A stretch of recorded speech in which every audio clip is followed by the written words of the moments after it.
আপনি একবার বা মাঝে মধ্যে এটা ট্রাই করে দেখেন, সিজদায় গিয়ে চোখের পানি ফেলে আল্লাহকে ডেকে ডেকে, ছোট বাচ্চা পোলাপান যেভাবে ফুপিয়ে ফুপিয়ে কাঁদে সেভাবে একটু আল্লাহর কাছে একটু কেঁদে, আল্লাহ আমি অনেক গুনাহ করে ফেলেছি, অনেক নাফরমানি করে ফেলেছি, তোমার জাহান্নামের শাস্তি বড় ভয়ঙ্কর, তুমি আমাকে মাফ করে দাও।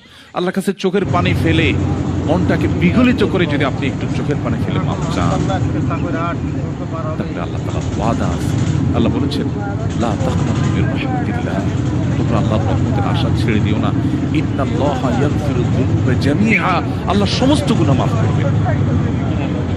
তাহলে গুনাহ মাফের জন্য কিভাবে গুনাহ মাফ চাইব? অপরাধ বোধ জাগ্রত করব, অপরাধের স্বীকার করব, নিজেকে ভৎসনা করব, আত্মশাসন করব, পাশাপাশি আল্লাহর কাছে বলবো আল্লাহ আপনি ক্ষমা করেন, আমি আর এই পথে যাব না, সে সংকল্প করব। মুশকিল হলো এই সংকল্পটা আবার ভেঙে যেতে পারে, আমি চেষ্টা করবো যেন না ভাঙে। এরপরে যদি ভেঙে যায় আমি আবার তওবা করব।